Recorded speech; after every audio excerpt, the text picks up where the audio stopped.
First thing, ఎవరికి ఏ protocol invitations ఇవ్వలేదు.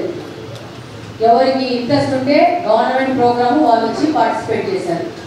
రెండవ పాయింట్, మీరు ఎప్పుడు అలంకరణపల్లి మీ పేరు మీద రాయించుకున్నారు? మీరు రాయించుకోలేదు కదా, దాని మీద ఆస్తి హక్కు మీకు లేదు కదా. మీరు జస్ట్ అలంకారం వినండి, మీరు క్వశ్చన్ చేశారు, ఆన్సర్ ఇవ్వండి. అలంకారణపల్లిలో మీరు ఒక కార్పొరేటర్గా గెలిచినారు.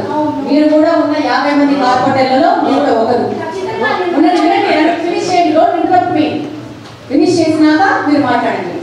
సో మిగతా 47 మంది కార్పొరేటర్స్ కడప నియోజకవర్గంలో వచ్చే కార్పొరేటర్లు ఎవరైనా ఫోన్లు వచ్చినాయా? ఎందుకు చేయలేదు, ఎందుకు చేస్తారని కాదు క్వశ్చన్. ఒక నిమిషం ఆగండి, మీకు చాలా కావాల్సిన సమాధానం నేను ఇయ్యను. నేను ఏమి ఇవ్వాలనుకుంటున్నా అది ఇస్తాను. అది వినే వరకు ఓపిక అనేది ఉండాలి మీకు. అర్థమైందా? ఎవరు రవిరెడ్డి, ఎవరు ఎక్స్ వై జెడ్, నన్ను క్వశ్చన్ వేయండి. రవిరెడ్డి ఎవరో మీరు వెళ్ళి మీ కార్పొరేటర్ ఏ కార్పొరేషన్ లో మీరు గెలిచారో ఆ కార్పొరేషన్ రవిరెడ్డి ఎవరో మీరు కనుక్కోండి. అర్థమైందా? రెండో పాయింట్ వినండి, నేను repeatedly asking you to listen. అర్థమైందా? ఏ ఒక్క 47 మంది కార్పొరేటర్స్ కి ఇన్విటేషన్ లేదు, అందులో మీరు కూడా ఒకరు మాత్రమే. ఫస్ట్ థింగ్, అర్థమైందా? గవర్నమెంట్ ప్రోగ్రామ్ ప్రకారము ఎమ్మెల్యేలకు ఆదేశం వచ్చింది, ఎమ్మెల్యేలు ఇన్వాల్వ్ అయిపోయి 3 కార్పొరేషన్స్ డిసైడ్ చేసుకోవడం జరిగింది. దాంట్లో వాళ్ళకి కోఆర్డినేషన్ ప్రకారము మాకు సంబంధించి పార్టీలో ఎలక్షన్ లో మాకు కోఆపరేట్ చేసిన వాళ్ళకి ఒక పేరు మేము ఇచ్చినాం. దాని ప్రకారం వాళ్ళతో ఇంటరాక్ట్ అయిపోయి దాన్ని అరేంజ్మెంట్ చేశారు. అంతే, దానికి ఆన్సర్ అంతే. వాళ్ళెవరు వీళ్ళెవరు, నా కార్పొరేషను, మనమేం కార్పొరేషన్ లో సొంతంగా రాయించుకోలేదు, నేను నియోజకవర్గాన్ని సొంతంగా రాయించుకోలేదు.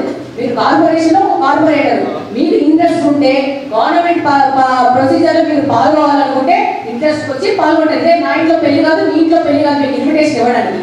మీరు ఈ విధంగా క్వశ్చన్స్ పబ్లిక్ మీటింగ్ లో వేయండి. అవైతే నాతో పర్సనల్ వచ్చి మాట్లాడని మీకు సమాధానం ఇస్తాను. ఓకేనా? మేమేసి వేయడం జరుగుతుంది ఒక కార్పొరేటర్ గా. మా డివిజన్ లో ఏ కార్యక్రమం అయినా కూడా అదేలాగే ఇన్సూరెన్స్ కూడా మరి మాకు చెప్పలేదు కదా. చెప్పలేదు, ఏం మీకు అదేనండి సమాధానం ఇచ్చింది. ఏ ప్రోటోకాల్ ఫాలో కాలేదు. రెస్ట్ ఆఫ్ ద 47 తో పాటు మీరు కూడా లాస్ట్ 7 మాత్రమే. అర్థమైందా? సో కాబట్టి మీకు ఏ విధమైన ప్రభుత్వ కార్యక్రమాలు పాల్గొనాలనుకుంటే మీరు వాలంటరీకి వచ్చి పాల్గొనండి. దానికి మీకు కిరీటం పెట్టేసి డబ్బాలు వాయించుకొని మిమ్మల్ని పిలుచుకొచ్చేది ఏమి ఉండదు. మీకు ఇంట్రెస్ట్ ఉంటే ప్రజల మీద మీరు వచ్చి పార్టిసిపేట్ చేస్తారు అంతే. రెస్ట్ ఆఫ్ ద పీపుల్ ఎవరికి ఇంట్రెస్ట్ ఉంటే వాళ్ళు పార్టిసిపేట్ చేస్తారు. అది ఒక డిసిషన్ తీసుకోవడం జరిగింది. ఆ డిసిషన్ ప్రకారం ముందుకు వెళ్ళినాము. అంతేనా? మీరు ఎందుకు రాలేదు మరి? అది మీ తప్పు. మీకు ఇంట్రెస్ట్ ఉంటే మీరు వచ్చి పార్టిసిపేట్ చేయాలా. ఎమ్మెల్యే గారు వస్తున్నారని మీకు తెలుసు కదా? మాకు తెలియదు. మీరు వస్తున్నారని చెప్పారు కదా. ఇప్పుడు వెంకటేష్ అనే వ్యక్తి ఎమ్మెల్యే గారు ఒక నెంబర్ ఇచ్చారట. ఎవరైతే అనే వ్యక్తి కంటిన్యూ. సరే, ఇప్పుడు కంటిన్యూ